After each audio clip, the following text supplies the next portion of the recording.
Hoy tengo el placer de volver a contar con mi amigo y colega Evariste Bartolo, uno de los antiguos ministros de Asuntos Exteriores de la maravillosa nación insular de Malta.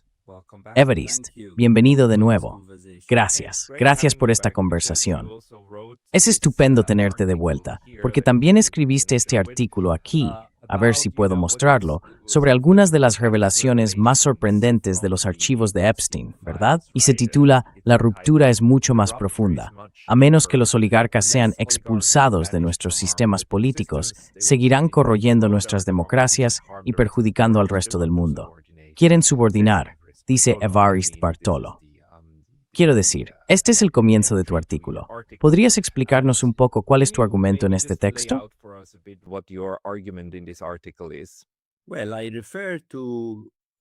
Bueno, me refiero al discurso de Mark Carney, el antiguo banquero central canadiense, cuando habló de la ruptura. Para Carney, parece que la ruptura se produce allí donde afecta a la parte de Occidente dominada por Estados Unidos. Pero hasta ahora ha conseguido desenvolverse bastante bien. Como él mismo dijo, el llamado orden basado en reglas, al menos tuvo la honestidad intelectual de admitir que una parte de él era falso. Yo diría que más que una parte era falso, porque funcionaba para quienes lo diseñaron, y quienes lo diseñaron fueron los Estados Unidos. Mientras funcionara para el Occidente colectivo, ¿qué será? ¿Un 12 o 14% del mundo? Entonces estaba bien.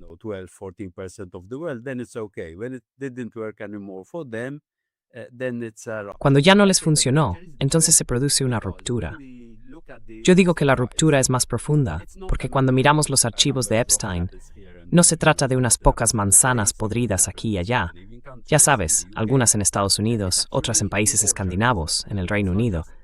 El huerto en sí está podrido. No son solo unas pocas manzanas, ni siquiera unos pocos árboles.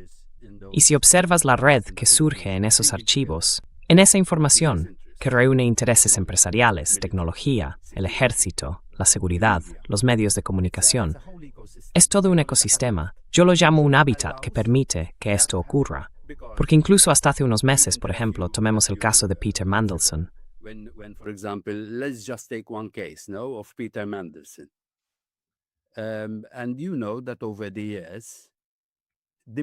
Y sabes, con los años, los medios de comunicación en el Reino Unido, y como antigua colonia británica, puedo decirte como periodista, nos educaron para pensar en la importancia del periodismo de investigación, que hay que exigir responsabilidades al poder, que hay que hacer preguntas difíciles e incómodas. Y este no fue el caso.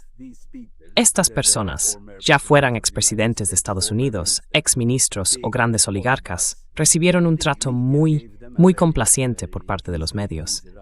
No se les hicieron preguntas incómodas. Así que esto es un sistema. Y me pregunto, Pascal, ¿por qué ambos, tú obviamente mucho más que yo, venimos del mundo académico cuando enseñamos geopolítica?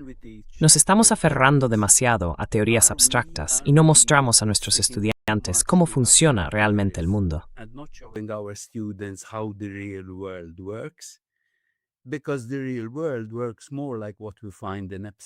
Porque el mundo real funciona más como lo que encontramos en los archivos de Epstein que como en las teorías de la geopolítica.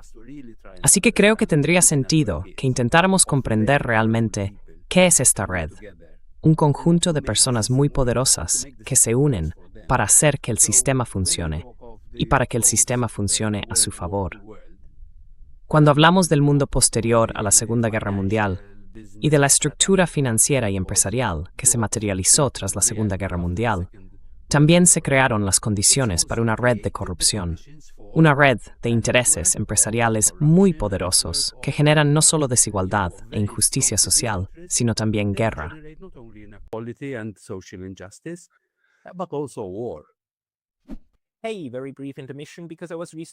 Oye, una breve pausa, porque me han baneado recientemente de YouTube. Y aunque he vuelto, esto podría volver a pasar en cualquier momento. Así que, por favor, considera suscribirte no solo aquí, sino también a mi lista de correo en Substack. Es pascallotaz.substack.com. El enlace está en la descripción de abajo. Y ahora, volvamos al video. Quiero decir, tuve esta conversación justo esta mañana. Ya sabes que la injusticia social y toda la violencia que ocurre, por ejemplo, dentro de Estados Unidos, claramente también se manifiestan fuera de él, ¿verdad? Y esa injusticia social es en realidad importante para el estado de guerra, porque de algún modo necesitas reclutar toda la carne de cañón que puedas, todos los reclutas, para salir y proyectar fuerza. ¿Y qué es más fácil que recurrir a una masa de gente empobrecida?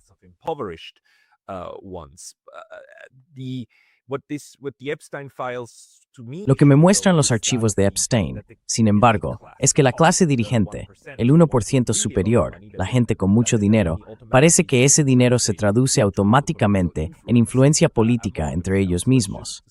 Lo sorprendente es lo grande y extendido que era. Y lo que también me sorprende es que parece ser un fenómeno del occidente colectivo. Quizá no debería generalizar tanto aquí, porque hasta donde sé, ni siquiera hay nombres japoneses en esos archivos. Tal vez los haya, pero no muchos, no al nivel de Mendelssohn y demás. Se trata ante todo de una red transatlántica, de círculos de élite que entre ellos crean estos sistemas de soborno, y quiero decir, lo que fuera que Epstein estuviera construyendo con su compromat, ya fuera para Israel, para sus propios fines o lo que fuera. Pero es un tipo de proyecto euroatlántico, euroamericano.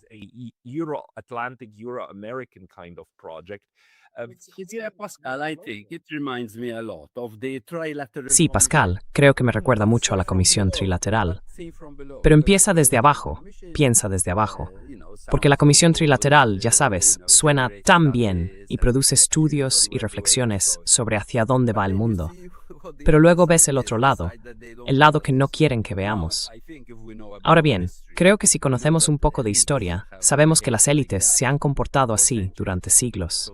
Así que hasta cierto punto, no deberíamos sorprendernos, ya sabes, lo que sea, porque me recuerda a un proverbio latino que dice que hay una ley para los dioses y otra para los animales.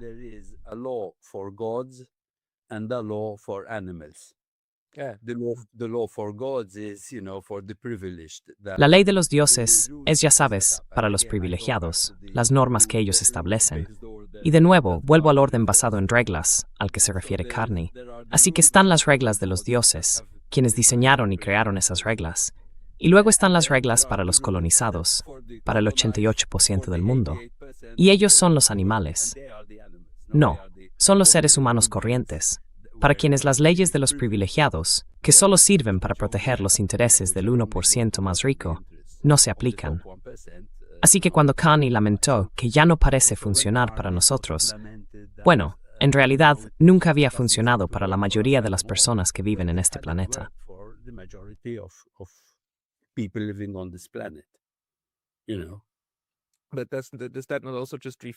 Pero eso no refleja también que por mucho que en Occidente nos guste creer que somos democracias, donde el pueblo gobierna, y sí, el sistema es imperfecto, y sí, a veces hay sobornos, en general vamos a las urnas, acudimos a los colegios electorales, votamos, expresamos nuestras opiniones y al final del día el poder del pueblo prevalecerá.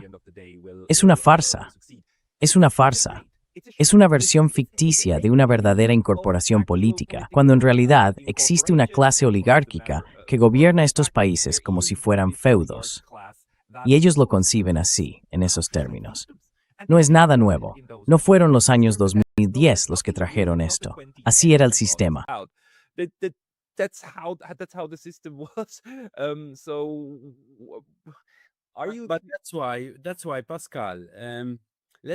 Pero por eso, Pascal, volvamos a los clásicos griegos, ¿no? Aquellos sobre los que decimos que se construyó nuestra democracia. Incluso en mi artículo cito a Aristóteles, quien dijo que nuestra democracia griega, que también tenía, obviamente, limitaciones muy severas, dejando fuera a las mujeres, a las personas comunes y a los esclavos, existía un mecanismo para controlar a los oligarcas, al que llamaban ostracismo. Siempre que había un individuo muy poderoso, a menudo por su dinero, lo desterraban del sistema porque lo corrompía. Ahora, en nuestro caso, lo que ha ocurrido en las últimas décadas es que hemos permitido a los oligarcas, no solo no los hemos expulsado del sistema político, sino que les hemos permitido apoderarse de él.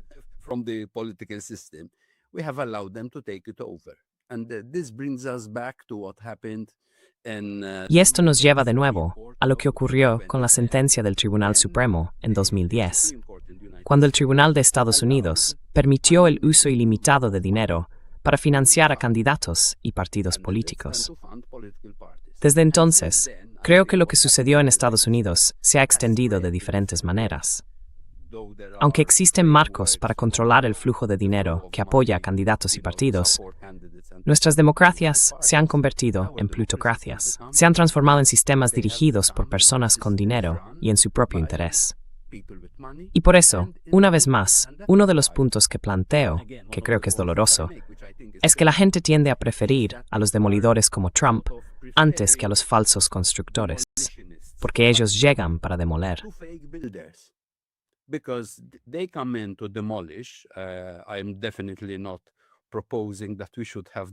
Definitivamente no estoy proponiendo que debamos tener ese tipo de solución para los problemas de nuestros sistemas políticos. Pero la gente ha perdido la confianza en nuestros partidos y políticos porque ve que el sistema funciona para los poderosos y los ricos, donde los donantes cuentan mucho más que los votantes. Así que las agendas que se elaboran en nuestras llamadas democracias son las agendas de los poderosos, de los ricos, de las personas con dinero, en lugar de lo que realmente necesitamos. Y vinculado a esto está el complejo militar industrial, que hoy no es solo militar e industrial, es tecnológico, es empresarial.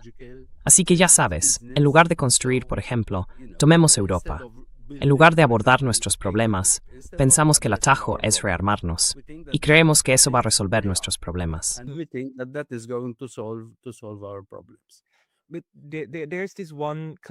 Pero hay un tipo de enigma para mí. Si consideramos que los estados occidentales están dirigidos por oligarcas e intereses económicos, lo cual creo que es cierto, eso otorga una influencia desmesurada a las preferencias políticas de este grupo de personas. Y este grupo de personas, como vimos en Múnich y también en Davos y otros lugares, vive en una especie de burbuja epistémica, ¿verdad? Tienen una visión muy específica del mundo y luego intentan imponerla a todos los países y construir una política exterior en torno a ella, especialmente en Europa.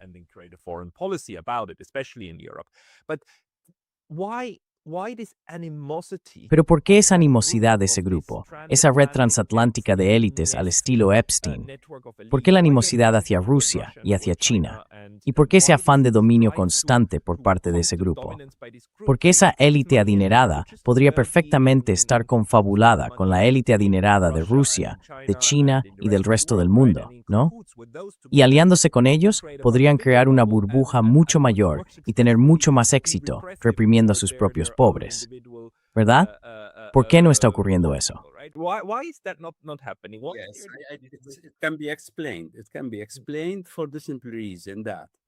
Se puede explicar por el simple hecho de que el tipo de Rusia y el tipo de China que estas personas desean tendrían políticos y oligarcas que no serían soberanos, que no trabajarían en los intereses de Rusia o de China. Ya hemos visto esto antes. Pasemos a otro discurso, alejándonos de Carney y yendo al discurso de Marco Rubio, apenas 3 semanas después del de Carney, en Múnich. En ese discurso, se refirió a lo ocurrido en 1945, cuando los países empezaron a obtener su independencia nacional, como algo que lamentar en lugar de celebrar.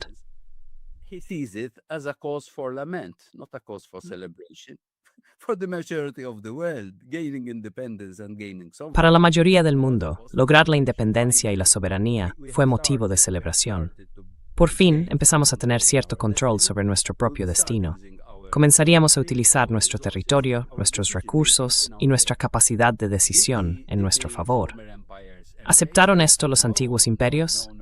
No. De hecho, se puede ver una lista de invasiones, golpes de Estado y asesinatos destinados a castigar a todos aquellos líderes y antiguas colonias, incluida, diría yo, China, porque querían ser soberanos. Quiero decir, ahora estamos lidiando con la cuestión de Irán, pero ya en los años 50, Irán estaba eligiendo un camino desértico.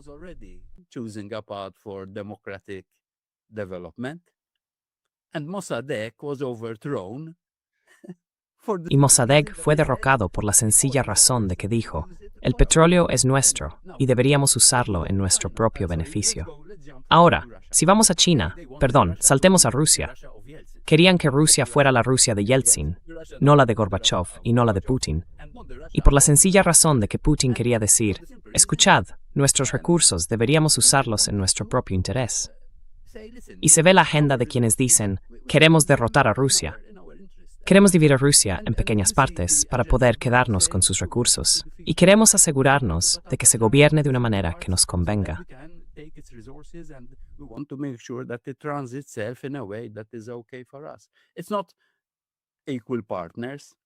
No se trata de socios iguales. Y ese tipo de animosidad no se dirige solo hacia Rusia, ni solo hacia China. Creo que se dirige hacia el resto del mundo, hacia la parte que ya no está dispuesta a ser subordinada o dominada. Veo el mayor enfrentamiento que tenemos hoy en el mundo, como por un lado, el discurso de Marco Rubio fue básicamente un llamamiento. Escuchad, no dejemos que la dominación muera. No dejemos que el viejo mundo del imperialismo muera. Prolonguemos, tanto como sea posible, la idea del imperio, que se basa en la dominación. No se basa en la coexistencia. No se basa en vivir con los demás. Se basa en vivir por encima de los demás.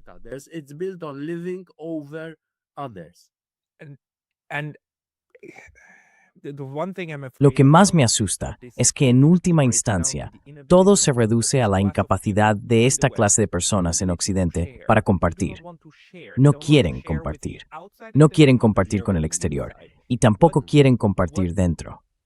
Y sabes, lo que realmente me da miedo de este pensamiento es que si usamos una especie de marco marxista, diciendo, vale, el capital necesita el trabajo para servirle, podríamos estar al borde de que eso deje de ser cierto.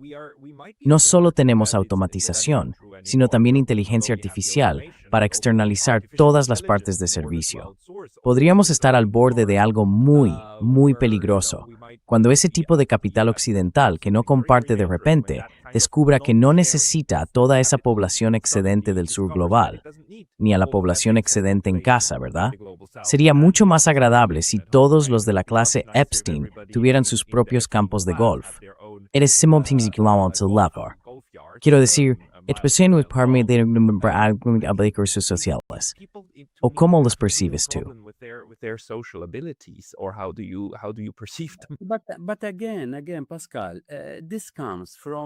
Pero de nuevo, Pascal, esto proviene de la arrogancia de siglos de ser imperios y de estar cerca de otros. Hay una frase hermosa de Kishore Mahbubani que dice que un mundo multipolar no es solo un mundo multipolar, ni solo un mundo multilateral.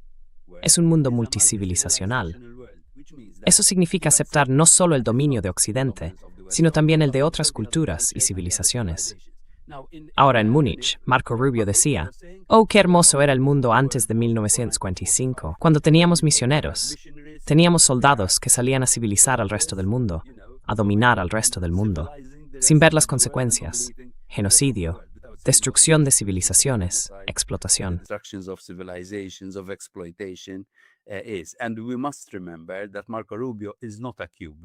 Y debemos recordar que Marco Rubio no es cubano.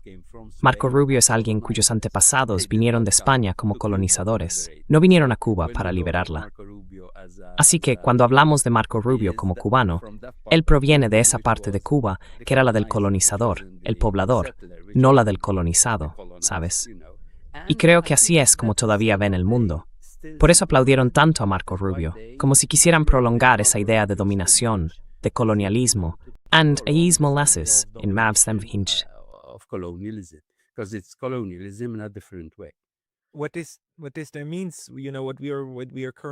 Lo que esto significa, ya sabes, lo que estamos esperando ahora mismo. Quiero decir, hoy es 27 de febrero, y Estados Unidos tiene la mitad de su marina estacionada frente a Irán. No es que estemos esperando una guerra entre Estados Unidos e Irán. Básicamente, esta es la siguiente ronda de la guerra civilizatoria, la lucha de Occidente contra, en este caso, Persia, contra la civilización persa. Map that isn't typical Israelí, europeo, SME.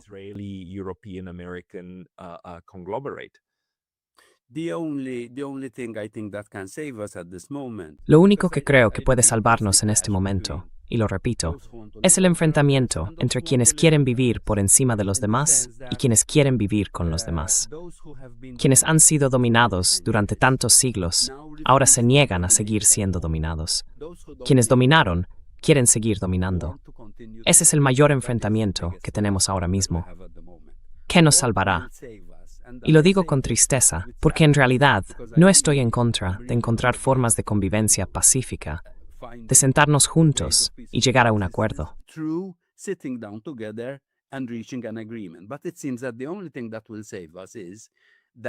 Pero parece que lo único que nos salvará, lo único que podría evitar que Estados Unidos entre en guerra, es que Irán hoy dispone de suficientes capacidades defensivas y ofensivas como para dañar seriamente los intereses estadounidenses.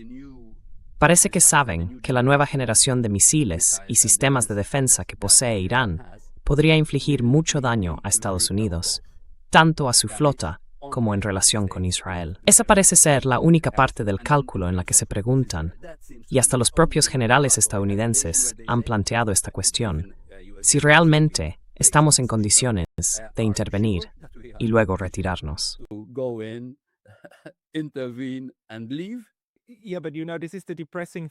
Sí, pero ya sabes, esto es lo deprimente de esta situación, y también de la teoría de las relaciones internacionales, ¿verdad? El realismo en las RI diría algo así como, oh, así es como se comportan los estados, ya sea porque los seres humanos son muy violentos, o porque los estados, en la forma en que actúan y buscan seguridad, son, en última instancia, violentos. Esa es la escuela de pensamiento de John Mearsheimer. Pero luego Jeffrey Sachs lo criticó una vez. Decían all como du. It's menos content en decíamos descripción de surrentes hesars. More of a description of how the West runs its affairs, and then it just maps its own intention and its Y entonces simplemente proyecta sus propias intenciones y su propia brutalidad sobre los demás. Pero la cuestión es que, si hace eso, si proyecta su brutalidad sobre todos y se niega a entender algo más allá de la disuasión en sí misma, de algún modo obliga a los otros a responder de la misma manera y crea la misma realidad que fingimos que existía desde el principio. Pero entonces el resultado es el mismo, por desgracia. Estoy de acuerdo contigo, Pascal. It's our step triumphing.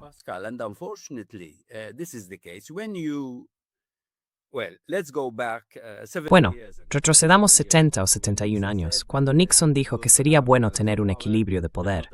No solo Estados Unidos como gran potencia, sino también Rusia, China, India y otros. Suena muy bien, y ahora deberíamos estar en un punto en el que exista un equilibrio de poder. Pero para lograrlo, hay que respetar a los demás y creer en la lógica de la diplomacia, no solo en el poder duro. Porque, como dijiste, lo que ese tipo de actitud genera es la idea de que solo importa el poder duro, que la mejor manera de no ser dominado por otros, incluso a costa de hacer sufrir a tu propio pueblo, es gastar en poder militar. Spend on military power. So, North Korea, the only way that it wouldn't. Así que, Corea del Norte, la única manera de que no fuera atacada sería teniendo una bomba nuclear.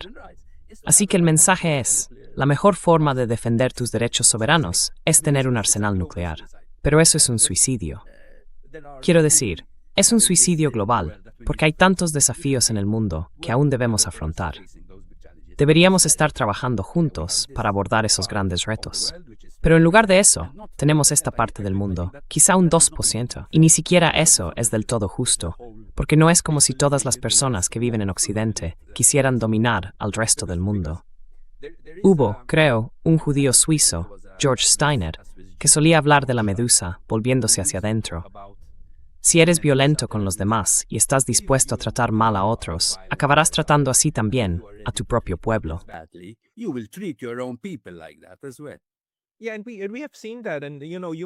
Sí, y lo hemos visto. Tú y yo hablamos de esos casos famosos, de figuras destacadas de Occidente, que en realidad intentaron hacer algo contra ese sistema, que intentaron ir de la mano con el sur global y empoderarlo también. Personas como Olof Palme y, ¿cómo se llamaba aquel en Italia? Enrico Mattei. Enrico Mattei and the German Enrico Mattei. Y el alemán, teníais a Willy Brandt, ¿no? Sí, no, pero no fue asesinado, ¿verdad? Estaba el jefe alemán del Deutsche Bank. En fin, ya sabes, también había personas dentro de la clase capitalista que realmente entendían que un futuro pacífico es uno con el sur global, no contra él. E incluso, dentro de Occidente, fueron asesinados, incluyendo, por supuesto, a JFK y Martin Luther King. Sí, jefe Kalevka. Yo también pondría a Aldo Moro en esa lista, Aldo Moro. Y sabes, lo que vemos es que por falta de un término mejor, la clase Epstein reprime internamente a los suyos y externamente a quienes presenta como enemigos. Y eso es lo que genera esta violencia masiva.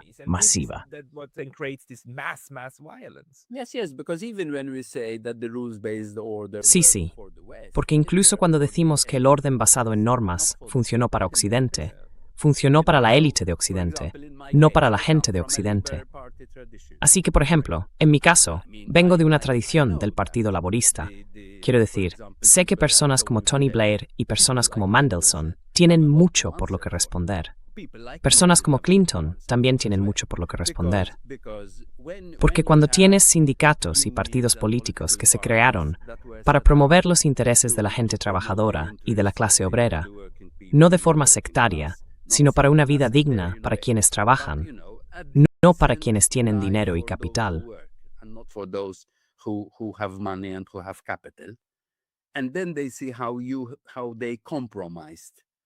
Y entonces ven cómo se comprometieron con los oligarcas para instaurar un sistema en el que se convierte en un partido único. Básicamente, no hay diferencia entre el centro derecha y el centro izquierda. Luego, la gente se siente cada vez más desilusionada porque ve cómo esta red socava incluso a quienes están dentro del mismo movimiento político. Basta con ver lo que hicieron Mandelson y Blair para destruir a Jeremy Corbyn, ¿no? Sí. Y cómo se utilizó el dinero de fondos sionistas para socavar a Jeremy Corbyn, para presentarlo como antisemita, fanático y peligroso. Y ahora, ¿qué tienes?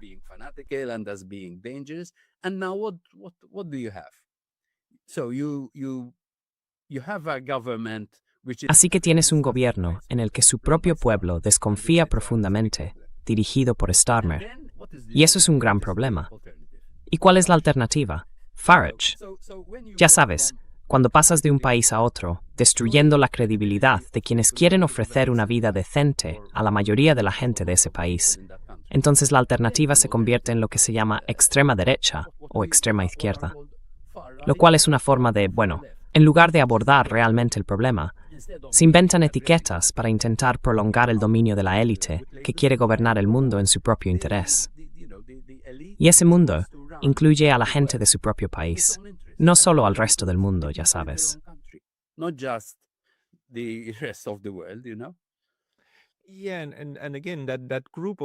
Sí, y de nuevo, ese grupo de personas realmente descubrió cómo vivir la buena vida, ¿verdad? Incluso perfeccionaron el arte del socialismo entre ellos, porque la forma en que funciona el capitalismo es que da dinero gratis a quienes ya tienen mucho dinero. Exactamente. Es socialismo para los ricos, ¿no? Es socialismo para los ricos. Y luego a los pobres se les dice, tienes que callarte y por favor, alístate en el ejército, porque solo tenemos un 5% del presupuesto para aquellos dispuestos a ponerse el uniforme y luego estar dispuestos a morir en el este luchando contra los rusos. Es perverso y es enfermizo. Y todo eso acaba culminando en ese comportamiento casi animal que hemos visto en algunos de esos archivos de Epstein, ¿verdad?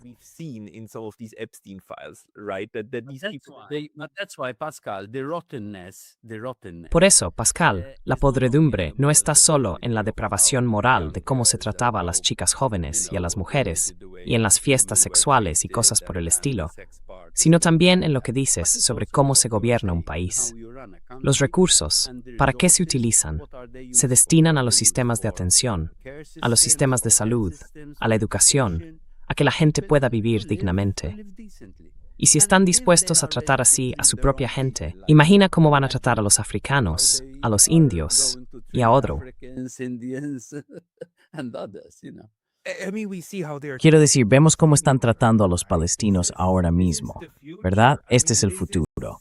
Quiero decir, solo va a empeorar.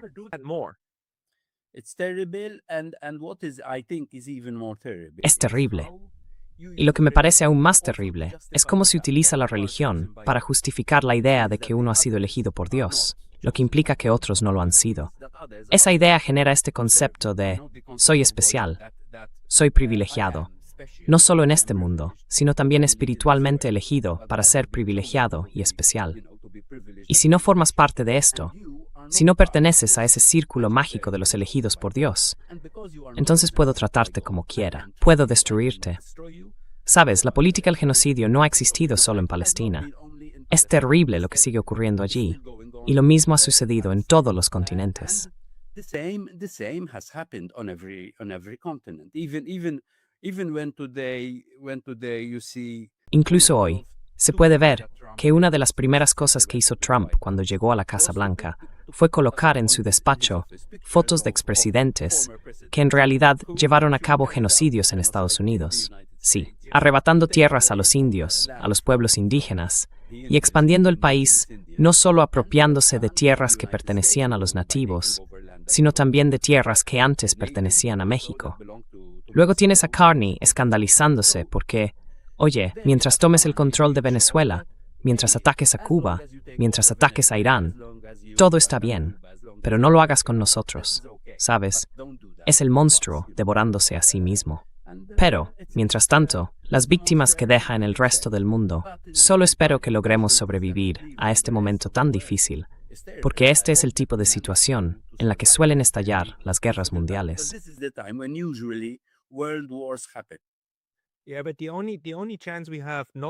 Sí, pero la única posibilidad que tenemos de salir de esto, sin un enorme derramamiento de sangre, que en mi opinión sería una guerra mundial, es que suficiente gente entienda que esto tiene que cambiar, que todo el enfoque tiene que cambiar. Y mi pregunta para ti, como alguien de Malta, Malta en sí fue una colonia, es cómo vemos que las regiones europeas que antes fueron colonizadas por otras potencias europeas perciben esto también en Irlanda. Irlanda también ha sido, al menos públicamente, bastante diferente. Entienden el genocidio GA, o al menos lo abordan, de una manera muy distinta.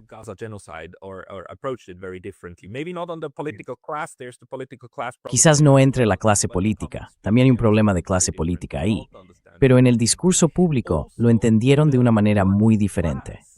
Malta lo entiende de forma distinta. Además, la clase trabajadora parece entenderlo de otra manera.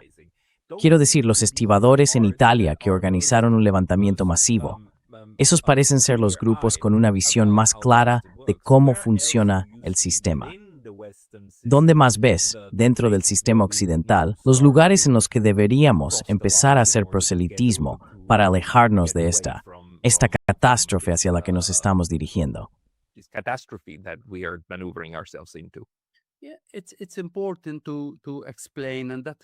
Sí, es importante explicarlo. Y por eso creo que el trabajo que haces es muy importante, para que se escuchen voces alternativas y puedan debatir sobre estos temas. No deberíamos permitir que el lenguaje dominante sea el de la élite, donde definen el debate no solo por lo que dicen, sino también por lo que callan. Así que creo que lo importante, en la medida de lo posible, es conectar con la gente, tener paciencia con ellos y explicar lo que está ocurriendo. Mucha gente lo entiende, porque sabe que está sufriendo.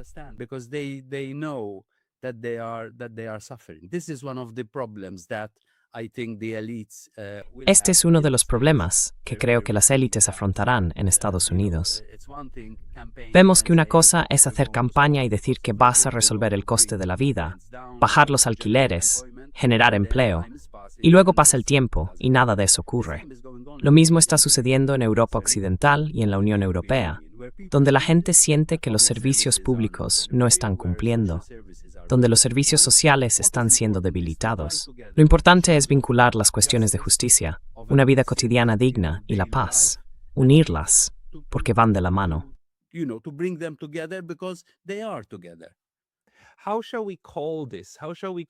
¿Cómo deberíamos llamar a esto? ¿Cómo deberíamos llamar a este deseo o a este proyecto? Porque es una forma de descolonización, pero es una descolonización en casa. Deberíamos llamarlo descolonizar Occidente. porque me parece que en Occidente no hemos entendido que seguimos siendo coloniales, ¿verdad? Seguimos funcionando bajo un sistema operativo claramente colonial. Entonces, descolonizar Occidente, ¿o qué es lo que tenemos que hacer? Uncolonize the West, or what do we need to do? Yes, and Pascal, this is where I see that again the Sí, elites, y Pascal, aquí es donde vuelvo a verlo. Las élites. Y diría que las élites, tanto de la derecha como de la izquierda, tengo que afirmar que así es como utilizan la inmigración. La inmigración también se está utilizando como una forma de colonialismo continuado, porque a pesar del terrible declive demográfico al que se enfrenta la Unión Europea, y ese es uno de los mayores desafíos de los que la UE no habla, al mismo tiempo, ya sabes, no están naciendo bebés, y estamos perdiendo alrededor de 1 millón de personas en edad de trabajar cada año, algo de lo que la Unión Europea simplemente no dispone.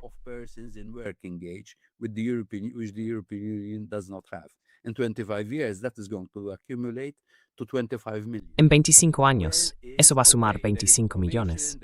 De acuerdo, hay automatización, hay inteligencia artificial, habrá robótica, pero será suficiente para reemplazar a los trabajadores que no tienes. Ahora bien, si la única otra forma es traer migrantes de manera controlada, pero al mismo tiempo no estás tratando a los migrantes como seres humanos plenos, lo que significa tratarlos como ciudadanos, ¿cómo va a funcionar eso? Y si tratas mal a la gente de tu propio país, eso también muestra tu mentalidad y tu actitud hacia ellos en sus propios países.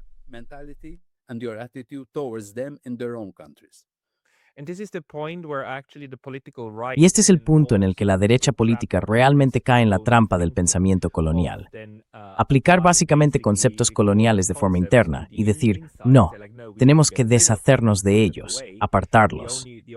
El único lugar donde creo que hay cierto terreno común es con aquellas personas de la derecha que dicen, tenemos que mantenerlos alejados, pero debemos asegurarnos de no bombardear sus casas para que no vengan. Esas son, creo, las que tienen un enfoque bastante sensato. Pero sigo pensando que eso también cae en la trampa de esta forma colonial de ver el mundo, de ellos y nosotros. Y luego, de algún modo, tiene que haber dominación sobre los migrantes internamente para poder gestionarlos.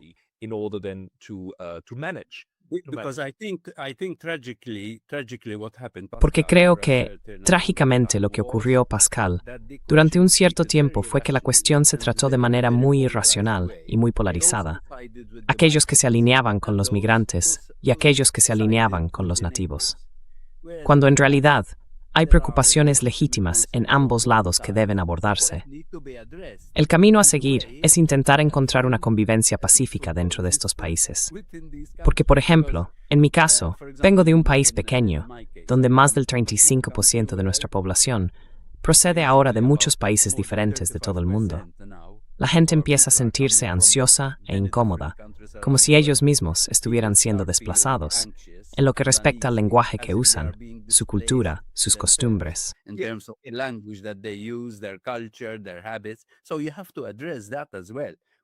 Así que también tienes que abordar eso. Ya tenemos pueblos y ciudades donde la mayoría son personas que vienen de otros países. ¿Sabes? Hay que afrontar eso, porque de lo contrario habrá racismo, de lo contrario habrá xenofobia, pero hay que hacerlo de una manera realista y humana. No, ya sabes, no alimentar la histeria que dice que todos los problemas de tu país se deben a que te están invadiendo los migrantes. ¿Sabes? Es uno de los mayores problemas a los que creo que incluso la Unión Europea se enfrenta. Y también demuestra lo que decimos, la incapacidad de afrontar cómo tratar a personas de diferentes culturas y civilizaciones.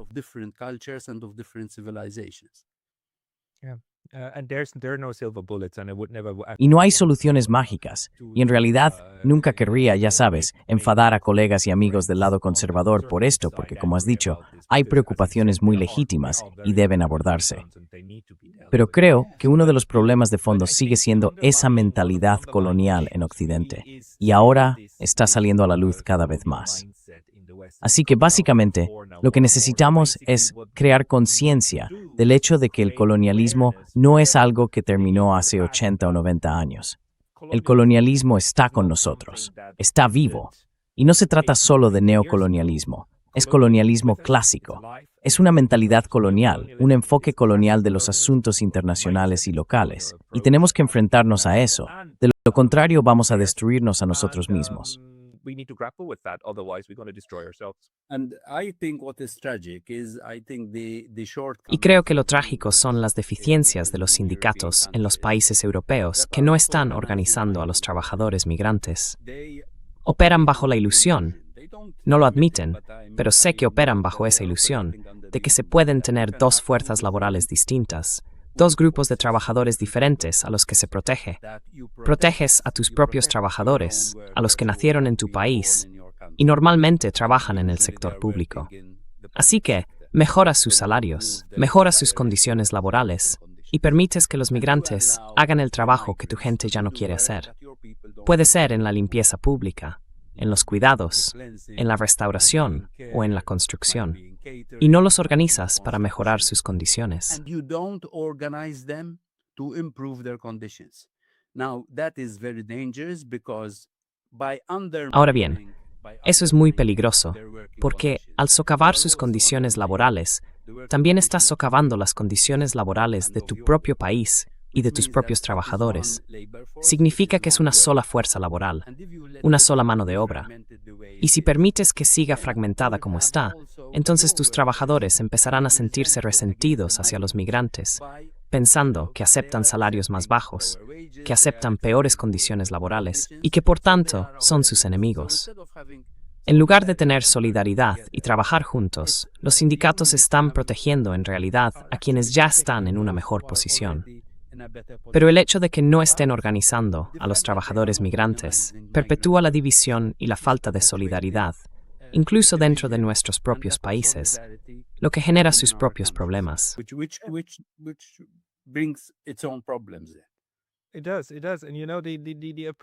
Sí, así es. Y sabes, el enfoque para abordar esto de una manera sostenible probablemente sea, en mi opinión, mirarlo de forma holística, ¿verdad? La razón principal por la que hay tantos migrantes en Europa es que muchas de estas personas migran de manera involuntaria. Sí, vienen porque quieren, incluso en barcos, pero lo hacen porque intentan escapar de la pobreza en su país, de la violencia y así sucesivamente. Y gran parte de esta violencia está causada por el sistema que fue creado por personas en Europa, ¿verdad? Esto también sí.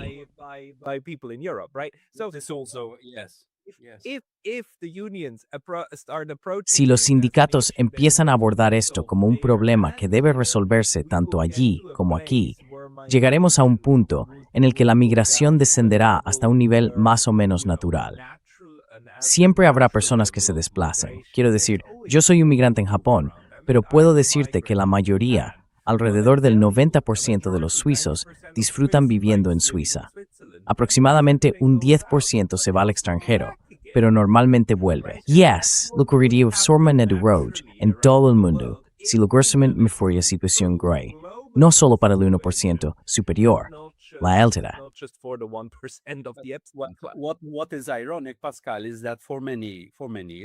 Lo irónico, Pascal, es que durante muchos años, millones de europeos fueron a Estados Unidos, fueron a Australia, fueron a esos países. Exactamente. Pero creo que también debemos volver a una de las intuiciones más profundas de Marx en la década de 1840, cuando dijo que si la clase trabajadora en los imperios no tiene solidaridad con la clase trabajadora de los colonizados, también formará parte del problema. Creo que esa es una intuición profunda, porque Marx no ha sido estudiado lo suficiente en términos de nacionalismo y soberanía.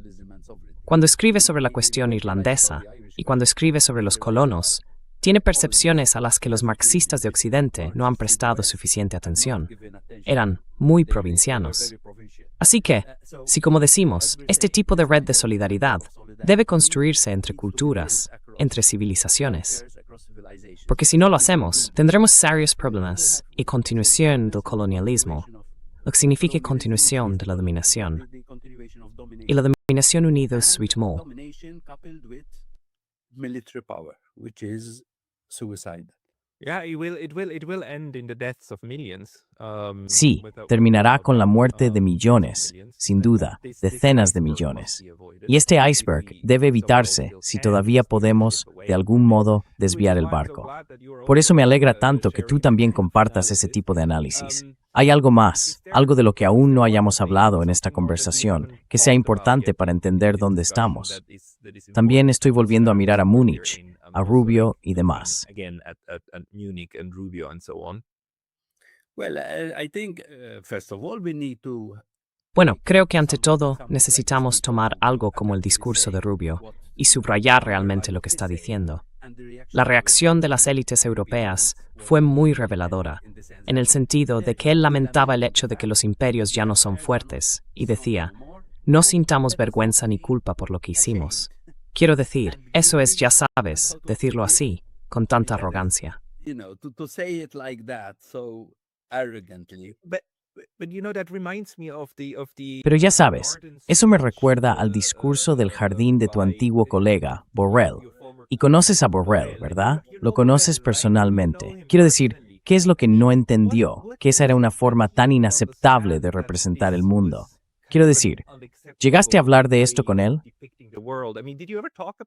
Yes, it's only fair to say that after that. Es justo decir que después de eso se arrepintió de la metáfora del jardín. Conozco a Borrell. Sigo sintiéndome muy, muy dividido al respecto. También sé lo que pensaba sobre los antiguos colonos, pero aquello fue muy desafortunado. Y fue una continuación de otros discursos de otras personas que decían, escuchad, el Estado de Derecho se aplica a nosotros porque somos el Occidente civilizado. El resto del mundo, tenemos que tratar con ellos, ya sabéis, porque son la jungla. Debemos mucho por las invasiones. Hay uso por el uso, matadlos, destruirlos. Eso es terrible. That is what is terrible. I think what might help us is if we Creo que lo que podría ayudarnos es trabajar más para que la gente entienda que nuestro destino es común. Por ejemplo, explicarles que el problema en Irán nos afecta porque si cierran el estrecho de Hormuz, sube el precio del petróleo, sube tu coste de vida y vas a sufrir. Así que no es un problema lejano, también está aquí. Se trata de tener un destino compartido y de intentar explicar que en este mundo pequeño todos estamos interconectados de una forma u otra. Todos somos interdependientes y lo que ocurre en un lado del planeta acaba afectándote también a ti. Tenemos que seguir haciendo eso. we need to continue doing that. Sí, tenemos que encontrar el enfoque adecuado. Ya sabes, sigue pensando. Humanizing issues, I think that is very important. Humanizar los temas, creo. Creo que es muy importante que hablemos de estos asuntos no solo en términos de conceptos e ideas geopolíticas, sino también en cuanto a cómo afectan a la sociedad, a las personas en su vida cotidiana, y humanizarlos tanto como sea posible.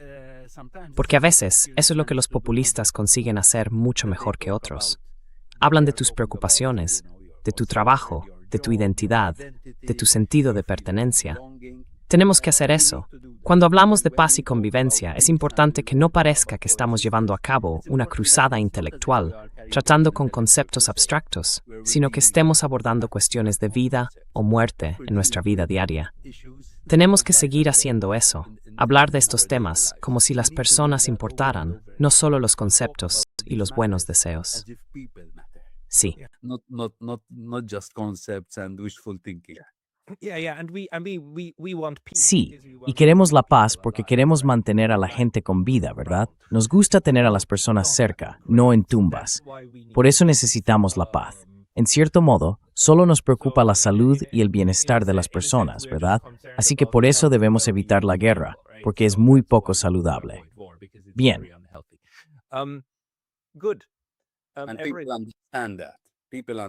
Y la gente lo entiende. La gente lo entiende.